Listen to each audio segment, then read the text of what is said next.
오늘의 사연 시작합니다. 안녕하세요. 평범한 일상에서 뜨거운 추억을 맛봤던 평범한 40대 남성입니다. 작은 사업을 하고 있습니다. 집에는 아이가 둘 있지만 와이프와는 잦은 다툼에 서로 잘 맞지 않아 아이들에게 좋은 엄마, 아빠로 최선을 다하려고 합니다. 중소기업에 다니다가 회사가 갑자기 망해버리고 임원진들도 다 사라진 상황에서 근근히 일용직을 돌다가 기회가 생겨 아는 형님과 사업을 한 지 2년이 다 되어 갑니다. 바쁘게 그리고 누구보다 열심히 살고 있다고 자신할 수 있을 정도로 주말이고 밤낮으로 일하고 있습니다. 서로에게 좋은 짝꿍은 아니지만 그래도 아이들에게는 해줄 것 다 해주고 지내고 각 부모님들에게도 남부럽지 않게 잘해드리려 노력합니다. 얼마 전 같이 사업하는 형님과 부부 동반 모임으로 가까운 경기도권의 캠핑장을 다녀오게 되었습니다. 아이들도 비슷한 또래라서 잘 어울리기도 하고요. 와이프는 여행이나 외출을 좋아해서 곧잘 따라와 줍니다. 성격은 잘 안 맞지만 그래도 모나게 지내는 편은 아닙니다. 물 좋고 날씨도 좋고 아이들은 물놀이에 엄마 아빠들은 술 한잔을 기울이며 사업 얘기, 가족 얘기 등등 시간이 지나는 줄 몰랐습니다.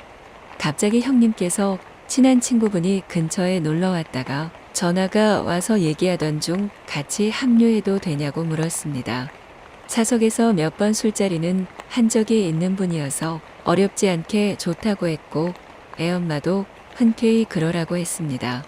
술자리는 몇 번 했지만 가족 얘기는 하지 않으셔서 그냥 와이프만 있고 아이는 없다고만 알고 있었는데 처음 뵙는 것이었죠. 오랜 시간이 지나서 이제는 나이가 많이 들었지만 서로 첫인사를 건네며 놀랐습니다. 그 형수님이 알고 보니 저의 첫사랑 누나였습니다. 형님께서는 아는 사이냐고 물었고 그냥 같은 동네에서 알고 지냈다고 얼버무렸습니다. 이야기들이 무르익고 엄마들은 아이들을 재우러 들어가고 저와 형님 둘 그리고 형수님만 남아 술을 마저 마시기 시작했습니다. 말수가 많은 편은 아니지만 솔직한 모습은 그대로인 것 같았습니다. 남자들의 이야기에는 아무 말도 안 하시고 듣고 계시다가 한마디씩 하시는데 쿨하고 멋지시더군요. 형님 두 분이 술이 얼큰하게 취하셔서 방으로 들어가셨고 저와 형수님은 자리를 좀 치우겠다고 남았습니다. 머쓱하게 조금 정리를 하고 있었는데 먼저 누님이 말을 걸어주셨습니다. 잘 지냈냐고 물었고 저는 잘 지냈다고 근황 이야기를 좀 나누었습니다. 남편이 건너 나와 동양인 후배를 만나고 왔다고 흘리듯이 말했었는데 저일 줄 몰랐다면서 세상이 참 좁지 않냐고 놀랐습니다. 그러다 자연스럽게 옛 이야기들로 흘러갔고 추억에 잠겼죠. 동네에서 어울려 자라서 다들 친하게 지내던 누님은 저에게 첫사랑이었습니다. 귀여운 동급생 친구에게 고백을 했다가 대차게 차인 어느 날 고민 상담을 했고 부모님이 안 계신데 술 한잔 하러 놀러 오겠냐며 부른 누님의 부름에 저는 한달음에 달려갔었죠. 그때 순진한 나를 꼬여냈지 않냐고 이야기는 했지만 사실 그날 저도 나름대로 기대하고 샤워하고 갔었습니다. 너처럼 좋은 애를 걔는 왜 몰라보냐며 위안을 하다가 누님도 그때 당시 사귀던 형과 헤어진 지 얼마 안 되었고 외로운 마음에 저에게 기대셨을 때 저는 기회를 놓치지 않았죠. 서툴게 입맞춤을 하다가 싱긋 웃으면서 그렇게 하는 게 아니라면서 리드해준 누님이었어요. 그때 누님의 머릿결에서 나던 샴푸 냄새가 아직도 어렴풋이 기억이 날 정도입니다. 첫사랑이 다 절절히 사랑했다고 하면 거짓말일 겁니다. 남자들이 첫 여자를 떠올릴 때 느끼는 자극적인 기분이 전부였으니까요. 이후에 연애나 다른 오가는 적은 없었지만 저희는 몰래 서로의 집이 빌 때면 종종 만났고 제가 여자친구가 먼저 생기면서 만남이 흐지부지 됐었습니다. 그 이후에 좀 있다 누님이 상경을 하러 올라가겠다면서 후련히 자취를 감추게 되었고 저희의 인연은 거기에서 끝났었죠. 그런 누님이 제 앞에 발그레하게 취한 모습으로 있는 것을 보니 옛 생각에 불끈 터져 나오는 무언가를 참을 수 없었습니다. 옛 이야기를 나누다가 부끄럽다는 듯이 일어서는 누님의 허리를 어루만지며 아직도 나에게 가르쳐 줄 것이 있냐고 물었고 뜨거운 입맞춤을 나눴습니다. 텐트에서 벗어나 차 쪽으로 몸을 숨긴 뒤 열정적인 키스를 하게 되었죠. 부드러운 입맞춤에 미칠 것 같았습니다. 그리고 각자 자리로 돌아가 잠을 청하고 그날의 만남은 흐지부지 되는 듯 했습니다. 가끔가다 생각날 때가 있었지만 연락처도 만날 핑계도 없어서 그렇게 한순간에 꿈처럼 잊혀가나 싶었는데 형님네의 초대를 받게 되었습니다. 함께 사업하는 형님과 저를 작은 별장으로 불러주셨습니다. 근처에서 골프 라운딩을 돌고 집에서 한 잔 기울이기로 했죠.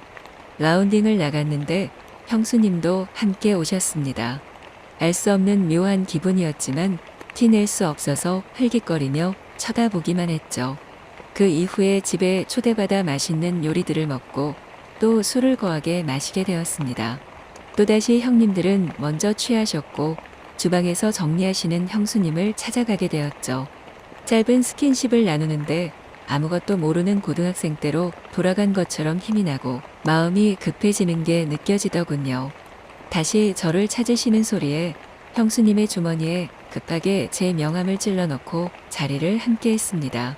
이후 며칠이 지나도 연락이 없어 애간장만 타고 있었는데 모르는 번호로 전화가 왔습니다. 누님이셨고 연락할까 말까 고민하다가 하게 됐다면서 저장은 하지 말고 종종 만나서 시간을 보내는 게 어떻겠냐고 하더군요. 그 이후에 3번 정도 만났습니다. 비록 침대에서의 만남이 전부였지만 저와 누님이 원하는 건 딱 그 정도이니까요.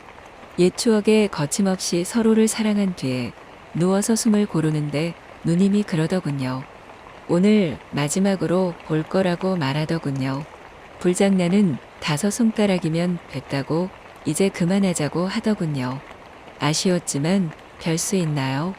제가 원해서만 할 수 있는 만남이 아니니 말입니다. 오랜만에 뜨거운 심장과 사내로서의 무언가를 찾은 것처럼 두근거리는 시간이었는데 정말 아쉬웠습니다.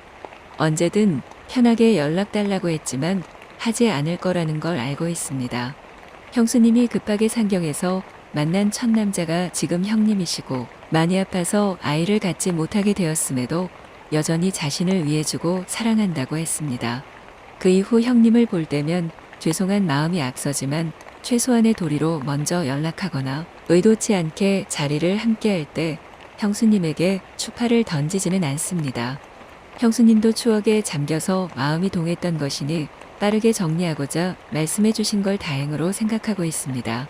하지만 저에게는 평생 잊지 못할 첫사랑이자 다른 의미로 첫 불장난 상대가 되었나요?